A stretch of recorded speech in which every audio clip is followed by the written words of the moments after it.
ఇంకా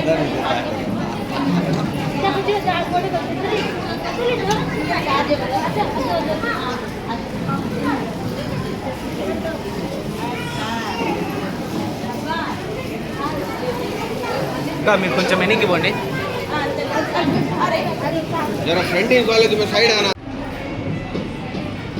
ఐసిడిఎస్ వారి ఆధ్వర్యంలో జరుగుతున్నటువంటి తల్లిపాల వారోత్సవాల సందర్భంగా ప్రతిలో ఏర్పాటు చేసినటువంటి కార్యక్రమానికి అధ్యక్షులైనటువంటి ఐసిడిఎస్ అధికారికి, అదేవిధంగా వేరే మీద ఉన్నటువంటి కరీ ఏరియా హాస్పిటల్ హుసేన్ బాషా గారికి, అదేవిధంగా సోదరుడు పవన్ కుమార్ గారికి, వేరే మీద ఉన్నటువంటి ఇతర అధికారులకు, ఇచ్చేసినటువంటి ఐసిడిఎస్ సిబ్బందికి, తల్లులు, బిడ్డలకి, పాతికేయుడు అందరికీ కూడా పేరు పేరు నమస్కారాలు. చిన్నాడు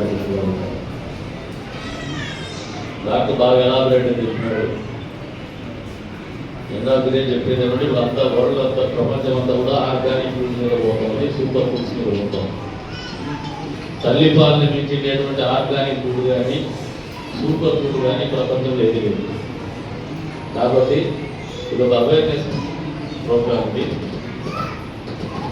మనుషులకు ఉండేటువంటి ఆలోచన ఉంటే మనతోనే ఈ ప్రపంచం అంతరించిపోతుందని ఎప్పుడంటూ ఉన్నాం.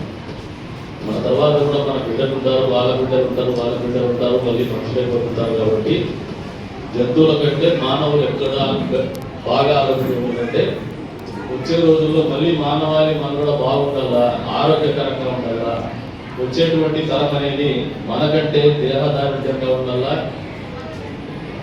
ఆరోగ్యపరంగా ఇమ్యునైజేషన్ పోరాట పడి ఉండాలా, స్వయంగా రోగ నిరోధక శక్తి ఉండాలా. అదే రకంగా దేహదారుఢ్యంలో కూడా ఒకసారి గమనిస్తే 75, 80s 55, 56 హైట్ ఉండేది ఇండియన్ యావరేజ్. ఇప్పుడు పోతున్నటువంటి బిడ్డలంతా ఆల్మోస్ట్ 5'8", 6 మధ్యలో ఉంటాం, 6'1", 6'2 కూడా పోతాం. That is the difference because of the diet. తీసుకుంటున్నటువంటి ఆహారపు అలవాట్లు కావచ్చు, వస్తున్నటువంటి తరం అంతా కూడా దేహదారుఢ్యంతో హై ప్రోటీన్ డైట్కి అలవాటు పడడం కావచ్చు, దేహదారుఢ్యంలో వచ్చినటువంటి మార్పులకు కారణం చెప్తాను. ఎన్ని మార్పులు ఆహారపు అలవాట్లు వచ్చినా కూడా తల్లి పాలు మించినటువంటి ప్రథమ ఆహారం ఏదైతే ఉందో బిడ్డ పుట్టంగానే అంతకు మించిన ఆహారము అప్పుడు ఏదైతే మీరు ఫీడ్ చేస్తారు, ఏదైతే వాళ్ళకు చనుబాలిస్తారు, దానికంటే మించినటువంటి సూపర్ ఫుడ్ కానీ ఆర్గానిక్ ఫుడ్ కానీ ఉండదని మరొకసారి మీ అందరూ కూడా తెలియజేసుకుంటూ ఇది ఒక బృహత్తరమైనటువంటి కార్యక్రమం. మన సమాజాన్ని నిర్మించుకునేటువంటి కార్యక్రమం.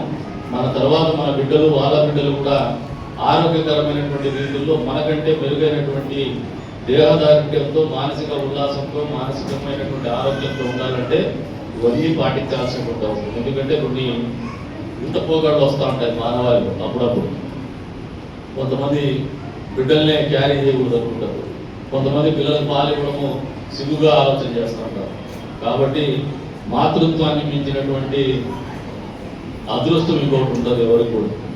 ఆ ఘనత మీకే దక్కుతుంది. కాబట్టి enjoy it, you discharge it. మీరు ఆచరించండి, దానితో సంతోషపడండి. ఇంత పెద్ద ప్రపంచానికి మీరు తల్లులుగా ఉంటున్నామని చెప్పేసి గర్వపడండి అని చెప్పేసి కూడా తెలియజేసుకుంటూ భవిష్యత్తులో మీ బిడ్డలందరూ కూడా ఆరోగ్యంగా, మంచి ఆలోచనతో, మంచి ఆరోగ్యంతో, మంచి రోగ నిరోధక శక్తి పెరగాలంటే ఈ తల్లిపాల గురించి ప్రాధాన్యతను కావచ్చు, ప్రాముఖ్యతను కావచ్చు తెలియజెప్పడంలో ఎక్కడ కూడా సిగ్గుపడద్దండి. ఇంత ఓపెన్గా డాక్టర్ గారు చెప్తున్నారు. ఈవెందో హెచ్ఐవి పేషెంట్ అయినా కూడా బిడ్డలకు జన్మాలు ఇవ్వడంలో సిగ్గుపడద్దు, సాంకేతిక చికిత్సవద్దని చెప్పేసి తెలియజెప్పుకుంటూ మరొకసారి ఈ కార్యక్రమానికి ఆహ్వానించి అవకాశం కల్పించిన అందరికీ కూడా పేరు పేరున ధన్యవాదాలు తెలుపుకుంటూ, మళ్ళీ మాతృమూర్తులందరికీ కూడా మనస్ఫూర్తిగా ధన్యవాదాలు తెలుపుతూ సెలవు.